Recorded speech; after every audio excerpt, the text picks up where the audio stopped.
તો અલ્પેશ ઠાકોર રાજનીતિ છોડીને આહુતિ આપવા તૈયાર છે. આ કહી દઉં તમને. બોલો ભારત માતા કી. અવાજ થોડો બુલંદ હોય તો જ ખબર પડે. મારા પછી જગદીશભાઈ ઠાકોર બોલવાના છે.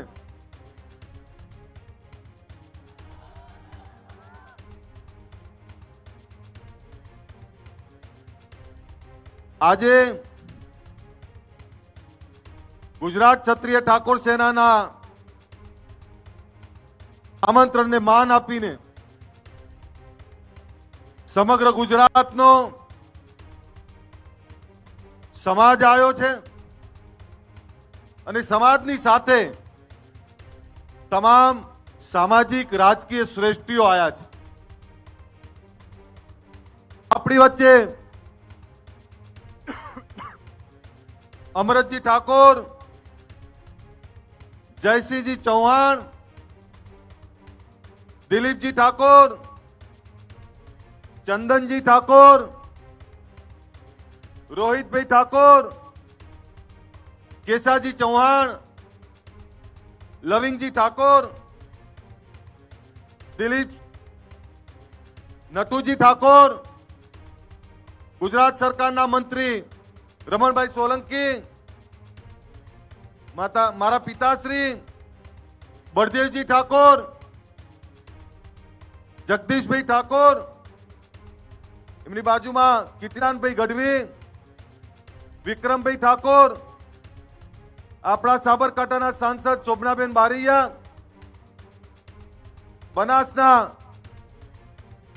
સાંસદ જ્ઞાનીબેન, અર્જુનસિંહજી, કલ્પેશભાઈ, રાજેશભાઈ, આપણા મંત્રી સ્વરૂપજી, મંત્રી શ્રી સંજયસિંહજી, અહીંયા અનેક મહાનુભાવો, સુખાજી, વિજયભાઈ સુવાળા, ભીખાજી, ગજેન્દ્રસિંહજી, દશરથજી, મેરુજી ધૂક, અનેક શ્રેષ્ઠીઓ, અનેક આગેવાનો આ મંચ ઉપર બેઠા છે. ત્યારે આજે જ્યારે રાત્રે 3 વાગે આ સંમેલન, આ સભા બોલાવવાની વાત કરી ત્યારે ઘણા લોકોના મનમાં શંકા કુશંકાઓ હતી કે રાત્રે 3 વાગે કેમ, અને આવી કડકડતી ઠંડીમાં રાત્રે 3 વાગે કોણ આવે? અનેક સવાલો, અનેક વિચારો હતા. પરંતુ આપને કહું દોસ્તો, આ સમાજ વચ્ચે વર્ષોથી ફરું છું. એ સૌરાષ્ટ્રથી શરૂ કરેલી મારી સફર સૌરાષ્ટ્રના એક એક ગામડાઓમાં ફર્યો છું. ઉત્તર ગુજરાતના એક એક ગામડાઓમાં ગયો છું. મધ્ય ગુજરાતથી લઈને દક્ષિણ ગુજરાત સુધી ગયો છું. અલ્પેશ ઠાકોર રાતોરાત નહીં દેખાણો. એના પહેલા આ ગામડાઓ અને ગામડાઓની ધૂળ મેં જોઈ છે, ધૂળ ખાધી છે. એ બનાસકાંઠા, પાટણ, મહેસાણા, ગાંધીનગર, સાબરકાંઠા, અરવલ્લી, પંચમહાલ, મહીસાગર, આણંદ, ખેડા, વડોદરા, ભરૂચ, સુરત, નવસારી, અમદાવાદ, સુરેન્દ્રનગર, મોરબી, કચ્છ, રાજકોટ, જુનાગઢ, જામનગર, ભાવનગર, બોટાદ, આખા ગુજરાતમાં આ ગુજરાત ક્ષત્રિય ઠાકોર સેના ઓબીસી એકતા મંચની સ્થાપના કરી છે. દોસ્તો, જ્યારે સમાજના સંગઠનની વાત કરી મેં, સમાજની અનેક પીડાઓ હતી. કોઈ કદાચ મને સવાલ કરે કે ગુજરાત ક્ષત્રિય ઠાકોર સેનાની સ્થાપના કર્યા પછી સમાજને શું મળ્યું, તો તમારી છાતી ઉપર હાથ મૂકીને જવાબ આપજો કે બનાસકાંઠાના ઠાકોરને આ અમદાવાદના રાણીપમાં અલ્પેશ ઠાકોર કોણ રહે છે ઓળખતા હતા ખરા તમે? એક તાલુકાના એક ગામથી બીજા ગામના આપણે નતા ઓળખતા. ત્યારે એક તાલુકાથી બીજો તાલુકો, અને એક એવો ટણીવાળો સમાજ જેને એક આખું ગામ એક રાખવું હોત તોય આંખે પાણી આવી જાય. અને એ સમાજને ઉત્તરથી દક્ષિણ, દક્ષિણથી મધ્ય, અને મધ્યથી સૌરાષ્ટ્ર સુધી એક કરવું એ કોઈ નાના છોકરાના ખેલ નથી. 15 વર્ષથી આ સંગઠન ચલાવીએ છીએ અમે. પણ આ સંગઠન 15 વર્ષ થયા બને, પણ મારી સામાજિક સફર તો 25 વર્ષથી ચાલે છે. આ એ જ નેતાઓ છે જેણે લબરમુચિયો અલ્પેશ ઠાકોર જોયો હતો. આ એ જ નેતાઓ છે. આ નેતાઓએ એ 50 કિલો વજન વાળો અલ્પેશ ઠાકોર જોયો હતો. આ એ જ નેતાઓ છે જેમની આંગળી પકડીને હું સમાજ સેવાને રાજનીતિ શીખ્યો. આજે એ જ નેતાઓ આપણાને આશીર્વાદને, સહકારને, સમર્થન આપવા આવ્યા છે. આ ધન્યવાદને પાત્ર છે આ તમામ નેતાઓ. સાહેબ, તમામ નેતાઓની રાજનીતિક વિચારધારા અલગ છે, પણ સામાજિક વિચારધારા માટે એક મંચ ઉપર બેઠા છે. આવું ક્યારેય ના બને. એ તો ભગવાન ભોળોનાથ આપણી જોડે હોય, માં પરમાત્મા અને માં કુળદેવી આપણી જોડે હોય તો જ આ થઈ શકે, બાકી ના થાય. અને સાહેબ, કલ્પના તો કરો, ધોળા દિવસે ગાડીઓના ભાડા મૂકો તોય ભેગા ના થાય. એ રાતના અંધારામાં રાતના 3 વાગે આ સમાજ ભેગો થાય. સાહેબ, જાગ્યો છે સમાજ. કોઈએ મને પૂછ્યું કે રાતના 3 વાગે શું આ અભ્યુદય શેનો? અભ્યુદયનો મતલબ શ્રેષ્ઠ સમય.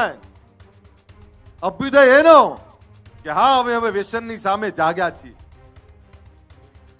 એ દિવસ યાદ કરો, 2016 26મી જાન્યુઆરીનો એ દિવસ, જ્યારે જીએમડીસી ગ્રાઉન્ડમાં આપણે લાખોની સંખ્યામાં એકત્રિત થયા હતા. અને ત્યારે વાત મૂકી હતી વ્યસન મુક્તિની. અને જ્યારે વ્યસન મુક્તિની વાત મૂકી ત્યારે લોકો આપણા પર હસતા હતા. કેમ હસતા હતા? કે આપણામાં વ્યસનો ખૂબ હતા. કોઈ સમાજનો દીકરો રાહ ભટકેલો દારૂ પીને જતો હોય તો લોકો એવું જ કે આ ઠાકોર હશે. પણ જ્યારે 2016 26મી જાન્યુઆરીએ વ્યસન મુક્તિનો મહાકુંભ કરીને એક વિચારધારા મૂકી,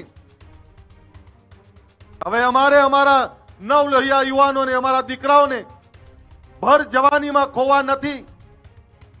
અમારી દીકરીઓને ભર જવાનીમાં વિધવા નથી જોવી. અમારા દીકરાને, દીકરીને અનાથ નથી જોવા. એટલે આ વ્યસન રૂપી રાક્ષસને બગાડવો છે, એના માટેનો વ્યસન મુક્તિનો મહાકુંભ કર્યો. અને સાહેબ, આ ગુજરાત ક્ષત્રિય ઠાકોર સેનાના મારા તમામ યુવાનો, આ યુવાનોનો આભાર માનું કે મેં કોઈ વાત મૂકી, એ વાતને આ યુવાનોએ ઘરે ઘરે સુધી પહોંચાડી, ગામ ગામ સુધી પહોંચાડી. આજે છાતી ખોલીને કહી દઉં કે ગુજરાતમાં ગામડાઓમાં આ સમાજમાં 90-95% વ્યસન મુક્તિ આવી ગઈ છે. હવે શોધવો પડે તમારે કે કોણ પીવે છે. શહેરોનું આંકલન નથી કર્યું મેં, પણ આ વાત એટલે કરું છું કે ગુજરાતના જે સમૃદ્ધ સમાજો છે, સમૃદ્ધ સમાજોના દીકરા દીકરીઓ હવે આ રવાડે ચડ્યા છે. ત્યારે એમને કહેવા માંગુ છું કે અમે કેવા સમાજમાં જન્મ્યા છીએ કે જેનો બાપ જમીન જાગીરી વાળો, બીજાના રખોપા કરનારો. અમે વર્ષો પહેલા જો વ્યસનો છોડી દીધા હોત તો આ અમદાવાદ ને ગાંધીનગર અડધી જમીનો હજુ અમારી પડી હોત. આ વાત તમને કહેવા આવ્યો છું કે અમદાવાદ ને ગાંધીનગરની જમીનો જેની હતી એ ઠાકોરોની હતી, પણ અજ્ઞાનતા, વ્યસનોના કારણે અમે ઘણી બધી જમીનો ખોઈ, જમીન જાગીરીની સાથે સમૃદ્ધિ ખોઈ. ત્યારે ગુજરાતની જનતાને કહેવા માંગુ છું કે તમે આ ખોવા ના માંગતા હો તો તમારા દીકરા દીકરીને વાળી લેજો. અમે ભોગવ્યું છે, તમે નહીં ભોગવી શકો. અને એટલે જ જ્યારે વ્યસન મુક્તિની વાત કરીને એની સફળતા જોઈ ત્યારે 2016 અને 2026 એક નવો વિચાર લઈને આવ્યા છે. એ વિચાર છે શિક્ષણનો. તમામ સમાજના દીકરા દીકરીઓ આઈએએસ, આઈપીએસ, યુપીએસસી, જીપીએસસી આ પાસ કરે. અને આપણે હજુ પણ ગુજરાતનો કહેવાતો સૌથી મોટો સમાજ હજુ પણ એક ડીએસપી કલેક્ટર નથી આપી શક્યા, તો જાગીએ તો ખરા ને. આ એના માટે બોલાયા છે તમે. સાહેબ, તમામ સમાજની સંસ્થાઓ છે, તમામ સમાજની સંસ્થાઓમાં એમની આવનારી પેઢી માટે, ઉજ્જવળ ભવિષ્ય માટે, એના ઉજ્જવળ ભવિષ્ય માટે શિક્ષણની વ્યવસ્થાઓ થાય, એમના દીકરા દીકરીઓ ડીએસપી કલેક્ટર થાય, તો આપણે ક્યાં સુધી ઊંઘતા રહેવાનું? અને બીજું આપને કહેવાય એ પણ આવ્યો છું કે આપણે કહેવાય પછાત. શેમાં? તો કે શિક્ષણમાં. આ શિક્ષણનું પછાતપણું ભાંગવું છે, અને શિક્ષણનું પછાતપણું ભાંગવું છે એના માટે કોઈ એક વ્યક્તિથી કઈ નહીં થાય.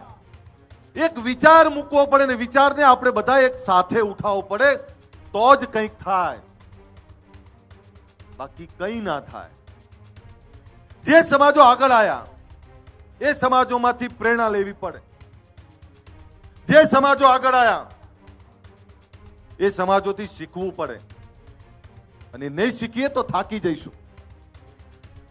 દોસ્તો, મને ભરોસો છે,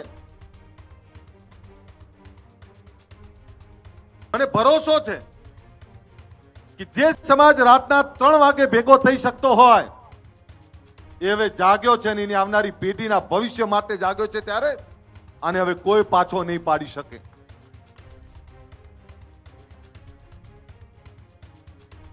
रात नहीं ख्वाब बदलता है. बोलू ने, रात नहीं ख्वाब बदलता है, मंजिल नहीं कारवा बदलता है, जज्बा रखो जीतने का, क्योंकि किस्मत बदले ना बदले वक्त जरूर बदलता है. खबर पड़े छे? रात नहीं ख्वाब बदलता है, रात नहीं ख्वाब बदलता है, मंजिल नहीं कारवा बदलता है, जज्बा रखो जीतने का, क्योंकि किस्मत बदले ना बदले वक्त जरूर बदलता है.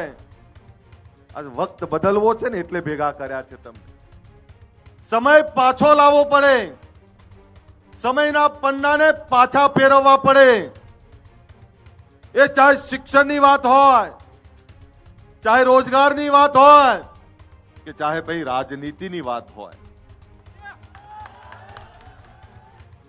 તમારે તમારા હક અને અધિકાર માટે જાગવું જ પડે, મથવું જ પડે ને કામ કરવું જ પડે. કોઈ તમારા માટે ચિંતા નહીં કરવાનું, તમારે જાતે લડવું પડશે, જાતે જ બહાર નીકળવું પડશે. અને એવા લોકોનો સમૂહ બનાવવો પડે. ગરીબ છે, વંચિત છે, સમદુખિયા ભેગા કરવા પડે. અમારા કેસાજી એવું કે સમદુખિયા ભેગા કરવા પડે, ને સમદુખિયા ભેગા થઈ અને એકબીજાની ચિંતા કરવી પડે. સમદુખિયા કોણ? તે ગરીબ છેવાડા મેં આદિવાસી મારો ભાઈ. સમદુખિયા કોણ? તે ગરીબ છેવાડો ને આપણો દલિત ભાઈ. સમદુખિયા કોણ? તો એ રબારી ભરવાડ. સમદુખિયા કોણ? તો એ દરજી પ્રજાપતિ પંચાલ નો આપણો ભાઈ. સમદુખિયા કોણ? તો એ કેવા પછાતો, જે પછાતો એ ભેગા થઈને પોતાની ક્રાંતિ કરવી પડે. એની વાત કરવા માટે બોલાવ્યો છું તમને. આ ગુજરાતનો ઠાકોર સમાજ એ કેવો સમાજ જેને પોતાની લડાઈ જાતે લડવી પડે ને બીજાના રખોપા કરવા પડે. આ એના માટે તમને બોલાયા છે. અને રાતના 3 વાગે બ્રહ્મ મુહૂર્તમાં જ્યારે તમને બોલાયા છે ત્યારે ગુજરાત સરકારે બજાર કિંમતના 50% ભાવથી આપણા સમાજને શૈક્ષણિક હેતુ માટે જમીન આપી છે. એના માટે આદરણીય નરેન્દ્રભાઈ, અમિતભાઈને, ભૂપેન્દ્રભાઈનો આભાર માનું. પરંતુ મેં વાત એ પણ કરી કે સાહેબ, અમારા સમાજ જોડે ફેક્ટરીઓ નથી, અમારા સમાજ જોડે એવા મોટા ધંધા રોજગાર નથી. મોંઘી પડે, પણ આપને ફરીથી કહું, મોંઘી ભલે પડે, લેવી તો પડે ને, લેવી તો છે જ, અને એટલે લઈ લીધી છે. 5.5 થશે, નાના ભૂલકાઓ આપણા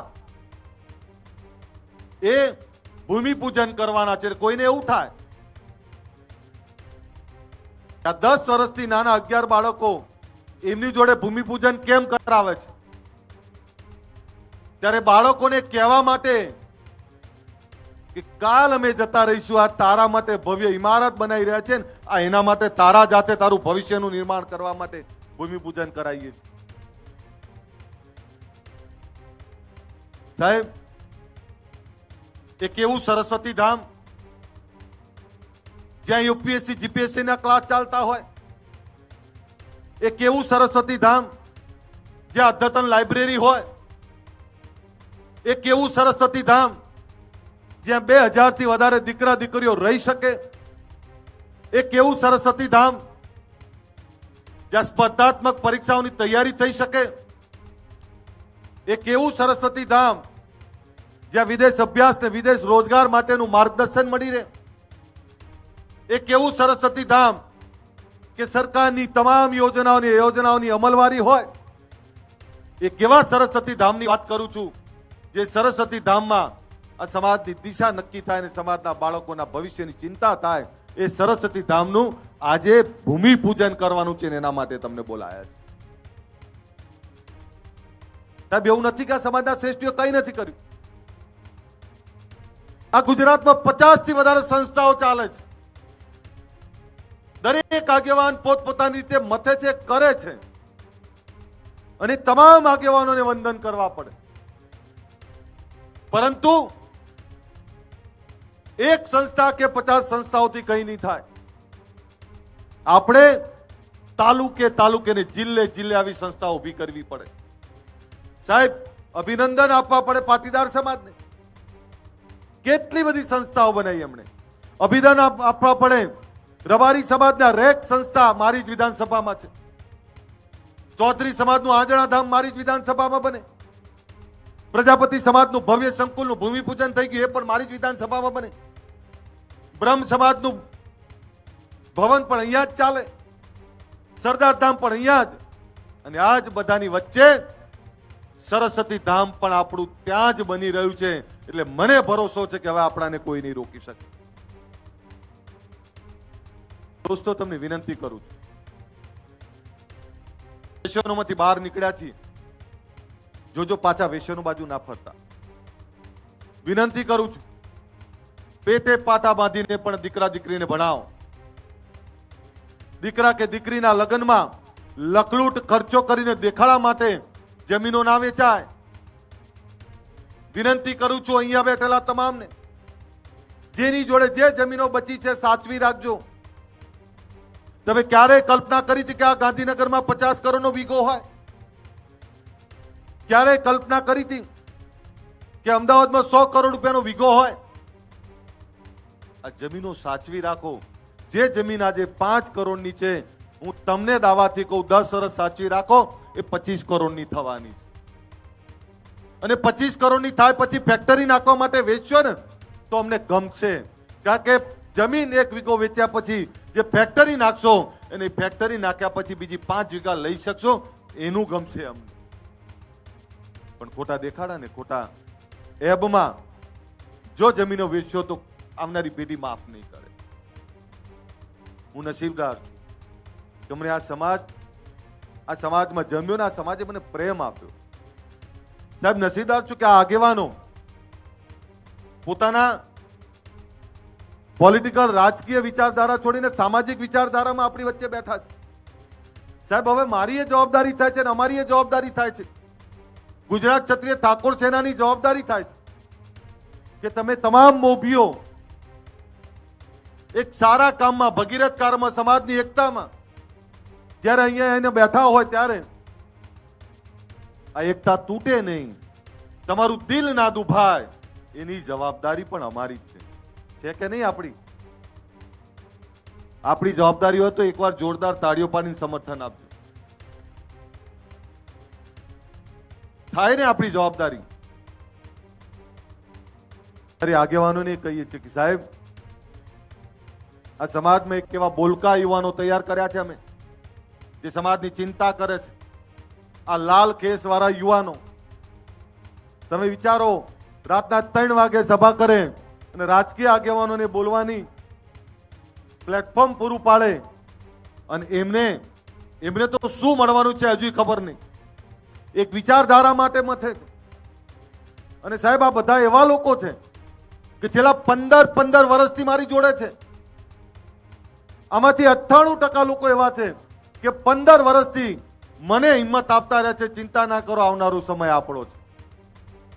એક જ વાત કરે સાહેબ, આ યુવાનો એવા છે કે જેણે મને ક્યારેય એકલો નહીં પડવા દીધો.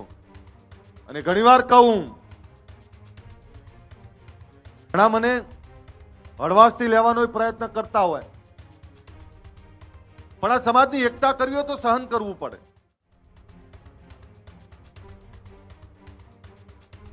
આજે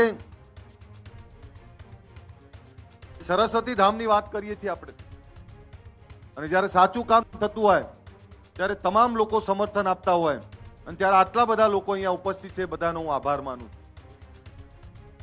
સાહેબ, અમારે વિચારધારા જે મૂકી છે, વિચારધારાને વધારે મજબૂત કરવી છે. એમાં તમારા બધાના સહકારની જરૂર છે. પરંતુ જે લોકો આ ગરીબ વંચિત આ સમાજને કમજોર સમજતા હોય તેવા લોકોને કહું છું કે અમે જાગ્યા છીએ. તમામ સમાજોને આભાર માનું કે જ્યારે આખા ગુજરાતનો સમાજ અહીં આવતો હતો ત્યારે રબારી સમાજે નક્કી કર્યું કે આજે અમે દૂધ નહીં ભરાઈએ. એમણે દૂધ માટેની વ્યવસ્થા કરી. પાટીદાર સમાજે એવું કીધું કે અમારે નાસ્તો કરાવો છે, આખો ગુજરાતનો સમાજ આવે છે, ત્યારે અમે નાસ્તાની વ્યવસ્થા કરી. એમણે ચૌધરી સમાજના યુવાનો અહીંયા મથી રહ્યા હતા, એમણે નાસ્તાની વ્યવસ્થા કરી. બ્રહ્મ સમાજના યુવાનો છે, વડગામથી ને અમદાવાદથી આવેલા, અહીંયા નાસ્તાની વ્યવસ્થા કરી. અહીંયા દરબાર સમાજના યુવાનો કામ કરતા હતા. સાહેબ, તમે જ્યારે સાચું કામ કરો ત્યારે 10 દિશાઓમાંથી તમને સમર્થન મળે. મારા ગુજરાત ક્ષત્રિય ઠાકોર સેનાના મારા તમામ યુવાનોની માફી માંગુ છું, કારણ કે આજે એમને બધાએ બોલવાનું હતું, પણ માફ કરશો, સમય ખૂબ છે. સમય એટલો બધો હતો કે આખી રાત ગઈ છે, તમને સાંભળી નહીં શક્યા, પણ તમે ખૂબ મહેનત કરી છે. તમારા થકી જ આ સંગઠન છે. તમને સાંભળવા હતા, મારે સાંભળવા હતા. તમને ઘણીવાર કોઈ વસ્તુમાં ટોકું, રોકું, કદાચ કડક થવું, તમે ક્યારે મને સામે જવાબ નહીં આપ્યો. તમે હંમેશા મને એક વડીલની રીતે તમારી જોડે રાખ્યો. પોતાના ઘરનો મોભી હોય એ રીતે જ મને રાખ્યો છે. સાહેબ, અમારી ગુજરાત ક્ષત્રિય ઠાકોર સેના એ મારું હૃદય છે, મારો આત્મા છે. આ સમાજ મારો આત્મા છે. સાહેબ, મેં તો રાજનીતિ પણ આ લોકો માટે જ પસંદ કરી છે. અને એ કહી દઉં આપને, જે દિવસે મને એવું લાગશે કે હું રાજનીતિમાંથી તમને કંઈ નહીં આપી શકું, હસતા મોય નીકળી જઈશ, પણ તમારી વચ્ચે રહેવાનું પસંદ કરીશું. મને એવો મોહ નથી રાજનીતિનો કે જેનાથી હું તમને કંઈ આપી ના શકું. મરતા મરત કંઈક આપીને જઈશ, એટલું યાદ રાખજો. આ એક ભવન આપ્યું છે, આવનારા સમયમાં 8 ભવનોના ખારત મુહૂર્ત કરવાના છે આપણે. મારા માટે પહેલા તમે છો, મારા માટે એ પહેલા ગરીબ લોકો છે. હું એ બાપનો દીકરો છું, એ સમાજનો દીકરો છું કે જેનો બાપ તમામ સમાજોના રખોપા કરતો હતો, તમામ સમાજોની ચિંતા કરતો હતો. ત્યારે એ જ ક્ષત્રિય ઠાકોરની વાત કરું છું જે તમામ સમાજોની ચિંતા કરે. પણ આજે જ્યારે મારા સમાજની ચિંતા કરવાની થઈ છે, ત્યારે એટલું યાદ રાખજો, આવનારો સમય આપણી રાહ જોવે છે. આ અભ્યુદય એનો છે, નથી વ્યસન કરવું. અમારે અમારા બાળકોને ભણાવવું છે, એનો અભ્યુદય કરવો છે. અમારા વ્યસનોમાંથી બહાર નીકળી અમારા બાળકો માટેની રોજગારની દિશાઓ ખોલવી છે, આ એનો અભ્યુદય કરવો છે. અભ્યુદય એટલે શ્રેષ્ઠ સમય 2016-2026 આજે વચન આપીને જઉં છું કે 2036 માંથી 10 વર્ષ જ્યારે પૂરા થશે ત્યારે 2036 ની એ સભાની અંદર કદાચ અમે નીચે બેઠા આવીશું, પણ એટલું દાવાથી કહું કે 2036 માં સમાજની કોઈ દીકરી ડીએસપી બનીને ભાષણ કરતી હશે, કોઈ દીકરો કલેક્ટર બનીને ભાષણ કરતો હશે. આ એનું ભૂમિપૂજન કરવા માટે બોલાયા છે. જોવો છે ને એવો સમય, તો તમારો હુંકારો જોરદાર આવે ને તો જ હું બોલું, બાકી તો હું બંધ કરી દઉં. જોવો છો ને સમય, આ એનું ભૂમિપૂજન કરવા બેઠા છીએ. અને ત્યારે તમને એ પણ કહું, વંચિત, ગરીબ, શોષિત એ કોઈ અન્યાય અત્યાચાર નહીં સહન કરે. જ્યારે જ્યારે એની વાત આવી ત્યારે પણ આપણે લડવું પડશે, એની માટે લડવું પડશે, નીતિઓ સામે લડવું પડશે. ક્યાંક કોઈ નીતિ આપણાને અડચણરૂપ બને તો એ નીતિઓ સામે બોલવું પડે. મર્દાનગી એનું જ નામ છે ભાઈ. માય કાંગલાનું કોઈ ના બોલે. જે લડાઈ એ જ લડી શકે જેનામાં જીગર છે, જેનામાં હિંમત છે ને જેનામાં ઈમાનદારી છે. તમારે ઘણીવાર બધા મને હસતો જોવે કે ક્યારેક કોઈ મને એવું કે હસવાનું બંધ કર દે, પણ એ લોકોને ખબર નહીં मेरे चेहरे को पढ़कर, मेरे चेहरे को पढ़कर कुछ लोग समझते हैं कि मुझे जानते हैं. મગજમાં જતું હોય તો હુંકારો આપજો તો જ બોલીશ. मेरे चेहरे को पढ़कर कुछ लोग समझते हैं कि मुझे पहचानते हैं. ये तो ये हो गया जैसे समंदर की लहरों को छू के ये समझते हैं कि समंदर को जानते हैं. મને નહીં ઓળખી શકો, તમે નહીં ઓળખી શકો, કારણ કે એટલું બધું તોફાન, એટલું બધું દર્દ, એટલી બધી તકલીફ છે. કેટલાક એવું છે કે રાતના 3 વાગે ઠાકોર કેમ આવે, કેટલાક એવું કહે છે કે રાતના 3 વાગે ઓબીસી કેમ આવે, કેટલાક એવું કહે છે કે રાતના 3 વાગે આ વંચિતો કેમ આવે. એ ભૂખ્યા છે એટલે આયા છે, પોતાની દિશા ખોલવા આયા છે, આ એટલે રાતના 3 વાગે આયા છે. ભૂખ મિટાવી છે, એ દર્દમાંથી બહાર નીકળવું છે, આ એના માટે આયા છે. એ બ્રહ્મ મુહૂર્તમાં પોતાની દિશા નક્કી કરવા માટે આવ્યા છે ને એટલે રાતના 3 વાગે આવ્યા છે. આ દેશની અંદર જ્યારે દેશ આઝાદ થયો ત્યારે આ દેશમાં રાત્રિ સભાઓ થઈ હતી. તમે ઇતિહાસના સાક્ષી છો, એ કહેવું છે તમને. આ દેશમાં જ્યારે દેશ આઝાદ થયો ત્યારે રાત્રિ સભાઓ થઈ હતી. જયપ્રકાશ નારાયણ 1974-75 રાત્રિ સભા કરેલી. અને તમે આ ઇતિહાસ બનાવ્યો છે કે આ ગુજરાતમાં પહેલી વાર ને આ દેશમાં ત્રીજી વાર રાત્રિ સભા થઈ છે. સાહેબ, આ ઇતિહાસના તમે સાક્ષી છો. મને ભરોસો છે હવે તમને કોઈ નહીં રોકી શકે. તમને જ્યારે તમામ સમાજો, તમામ લોકો, તમામ વડીલો આશીર્વાદ આપતા હોય ત્યારે મને સંપૂર્ણ ભરોસો છે કે હવે આપણી આવનારું ભવિષ્ય ઉજ્જવળ થવાનું છે. ત્યારે તમને બધાને એકલા સરસ્વતી ધામની શુભકામના નહીં, આ શરૂઆત છે. આપણા સમાજના અનેક શ્રેષ્ઠીઓ, અનેક યુવાનો કામ કરી રહ્યા છે. એ અલગ અલગ મંડળો, અલગ અલગ વ્યવસ્થાઓ લઈને બેઠા હશે, પણ જે કોઈ આપણી સારી વ્યવસ્થાનું કામ કરતા હોય એવા તમામ લોકોને સમર્થન આપજો, તમામ લોકોને આશીર્વાદ આપજો. આટલી મોટી સંખ્યામાં આપ બધા પધાર્યા ત્યારે આપ બધાનો આભાર માનો. રાતના 3 વાગે તમને એક યાદ હોય, જ્યારે રાતના 3 વાગ્યાની વાત કરી ત્યારે કેટલાને શંકા હતી, પણ મને તમારા ઉપર ભરોસો હતો. અને છું તો ઢોલો તમારા જ મલકનો, તમને હું નહીં ઓળખું તો કોણ ઓળખે. પેલા જ્ઞાની બેન બધા અંધશ્રદ્ધા કુરિવાજીની વાત કરે છે, પણ સાહેબ આ સમાજનો ભૂવો તો હું બની ગયો છું. એ નાળિયેર કઈ બાજુ ફેંકવું એ મને ખબર છે ને ભૂવો, કારણ કે મને ખબર છે અને ભરોસો હતો. એટલે એને કોઈ કહી દે કે રાતના 3 વાગે બોલાયા છે અને આ 3 વાગે બોલાવવામાં કોઈને ભાડું આપ્યું છે? ભાઈ, કોઈને ભાડું આપ્યું છે? કોઈને પાણીની બોટલે કોઈને મળી છે? જે સમાજ પોતાની લડાઈ જાતે લડવા નીકળે એને કોઈ પાછો ના પાડી શકે.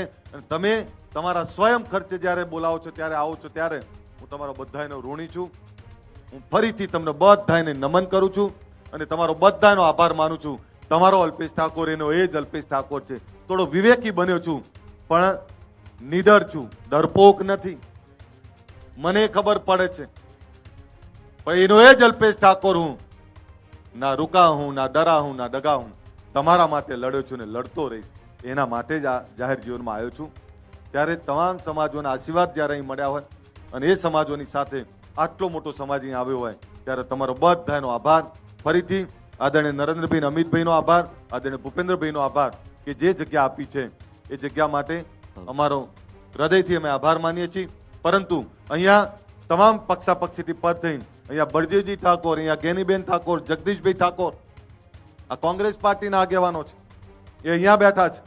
અને એની સાથે અહીં જયસિંહભાઈ ચૌહાણ, દિલીપજી, અહીં ચંદનભાઈ બેઠા છે, અહીંયા કેસાજી, અહીંયા રોહિતભાઈ બેઠા છે, સરકારના મંત્રી રમણભાઈ બેઠા છે, નટુજી ઠાકોર બેઠા છે, આપણી વચ્ચે સ્વરૂપજી ઠાકોર છે આપણા મંત્રી, એક બીજા સંજયસિંહ મહિડા ગયા, આપણા ધારાસભ્ય બેઠા છે, અહીંયા અર્જુનસિંહ ભીખાજી, સુખાજી ભીખાજી આપણા પ્રમુખ, ભાઈ રાજેશભાઈ, અનેક લોકો બેઠા છે.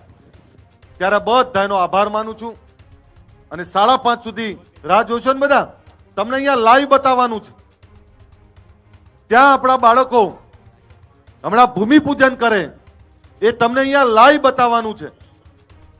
એક ક્ષણના સાક્ષી બનવા માટે તૈયાર છો ને બધા? કોઈ ઊભા નહીં થાય તો બધા આ લાઈવ એલઈડી સ્ક્રીનો જે ચાલે છે, એ એલઈડી સ્ક્રીનની અંદર એ ભૂમિપૂજન લાઈવ બતાવવાના છે. ફરીથી આ બધાનો આભાર. અને તમને લાસ્ટમાં એટલું જ કહું, ચિંતા ના કરતા. જ્યારે કોઈ સારું કામ થતું હોય અને તમને એવું લાગે કે આ સમાજનું સારું થશે, આ ગરીબોનું સારું થશે, તો પહેલાના જમાનામાં વાવડીમાં પાણી ના આવે ને તો 36 લક્ષણાની આહુતિ આપવામાં આવતી.